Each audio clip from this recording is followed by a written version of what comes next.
एकजना छोरी मान्छे हुनुहुँदो रहेछ र उहाँको पाटेघरको अपरेसन गरेको चाहिँ 2-3 दिन मात्रै भएको रहेछ र उहाँको हस्बेन्डलाई चाहिँ बेलुका सम्पर्क गर्नु मन लागेछ र उहाँको वाइफलाई सम्पर्क गर्नु खोज्दाखेरि उहाँको वाइफले चाहिँ अहिले हुँदैन, मेरो भर्खरै मात्र अपरेसन गरेको छ, मलाई दुख्छ, हुँदैन भन्दा भन्दै पनि उहाँको हस्बेन्डले चाहिँ जबरजस्ती सम्पर्क गरेरै छाड्नु भएछ र सम्पर्क गर्दाखेरि त्यो अपरेसन गरेको ठाउँ चाहिँ च्यातिएछ। ल अब भन्नुहोस्, उहाँहरूले मन मिलेर नै विवाह गरेको हो, तर यसरी बुढीले नो भन्दा भन्दै पनि, नाइ भन्दा भन्दै पनि जबरजस्ती सम्पर्क गर्नु चमत्कार हो कि बलात्कार हो?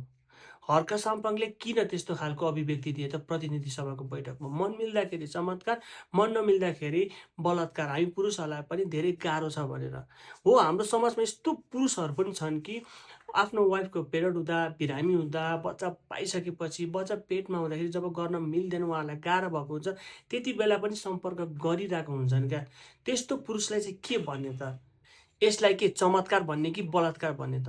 अहिले सोसल मिडियामा विशेष गरी धेरै छोरी मान्छेहरूले चाहिँ हर्क साम्पाङले दिएको यो अभिव्यक्ति चाहिँ एकदमै सही हो भनेर सपोर्ट गरिराख्नु भएको छ क्या। तपाईँहरूको पनि आँखा खोल्न जरुरी छ। यो कुरालाई के भन्ने त? यो चमत्कार हो या बलात्कार हो? साथीहरू, तपाईँहरूलाई के कस्तो लाग्छ हर्क साम्पाङले दिएको अभिव्यक्ति र मैले सुनाएको कहानीमा? आफ्नो विचार चाहिँ कमेन्टमा लेख्नु होला। जय नेपाल।